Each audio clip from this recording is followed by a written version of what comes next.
shuni yutqazsam, sportdan ketaman. Assalomu alaykum O'zbekiston. Shuncha videolar, men o'sha kun Robiya yurgandim zonaga, hech kimga kerak ham yo'q. Mana Alloh aziz qilib qo'yibdi, shuncha odamga kerak bo'ldim, alhamdulillah. Kibrlanibdi debdi. Hammasi bitta javob qilib ketaman, lekin men o'zimni oqlayotganim yo'q. Men yutqazdim. Tan olaman. Kibrlanuvchi uchun yutqazdi deganlar uchun. Men kibrlanmayman. Men har bitta gapimdan keyin habzatilni Alloh xohlasa, inshaalloh degan gaplarim bor. Uni urib taylayman, uni cho'zib taylayman degan gaplarim yo'q. Men iymonimga, qazorimga iymon keltirgan bo'lamanmi? Men 3 marta qamalib ham ko'zimga yosh olgan bola emasman men. So'raylar.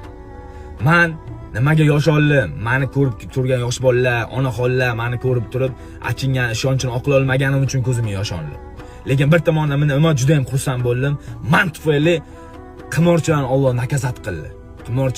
nakazat qildi. Bittasi $100,000 tikkan, bittasi oyligini tikkan, bittasi uyini tikkan. O'zi ishonmaganchalik menga ishongan. Sizlar meni 1 million turizmga podpischikim bor. Menga gold xayollaringiz kelsa, yo kulashga keladi xayollaringizga, yo moytaga keladi xayollaringizga, to'g'rimi? MMA o'sha to'rtta urdi, turdirib ketdi, ko'rdinglar. Men ishongandim. Men oqlamayman. Inshaalloh u bilan revanch urushaman aprel oyi. Octagondan so'rayman, revanch qilib beringlar. Aprel oyi revanch urushaman. Agar sportda shundan yutqazsam, revanchga shundan yutqazsam, sportdan ketaman. Men sizlarga mana endi va'da berib aytaman. Inshaalloh shundan yutqazsam, sportdan ketaman. Men sotilayotgan bola emasman. Men bittasi kishilar sotgan, bunday urush bilarsiz, unaqa urush qilmayman men. Siz ham bilasiz, men ham bilaman, unaqa urush qilmayman. Lekin men sotilayotgan bola emasman. Sotilmaganimni nimadan isbotlab beray, bilasizmi? Meni akam bor. 5 mahal namozga men nimaga sotilmaganimni mana isbotlab beraman men. Endi bilasizlar, men pulga sotilmasligimni. Men O'zbekiston bayrog'ini yerga tushirib qo'ymayman men. Shuni bilinglar. Alo. Aka, assalomu alaykum. Va alaykum assalom.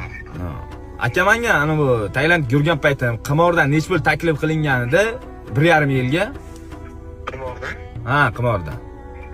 1 million. $1 million, ha? Ha, $1 million. Bo'ldi. $1 million taklif qilingan paytda men rad etganman. Chunki yoshlar meni orqamdan intiladi, yoshlar menga o'rnak bo'ladi. Men agar pul uchun bo'layotgan bo'lsa, men ko'p narsa qilib o'rgan bo'lardim. $1 million olib, sportda ham taylab dashib ketgan bo'lardim. Yo'q, menga yoshlar o'rnak bo'lsin. Mendan keyin yosh avlod meni ko'rgan paytda menga ko'mir bo'lsin, meni ko'rsin degan nisbatan qilganman. Hozir aktivistlar chiqqan, men urushaman, u bilan men urushaman, aktivistlar borda foydalanadi. Yo'q, u men bilan revanch qiladi, shundan yutqazsam sport tashlayman.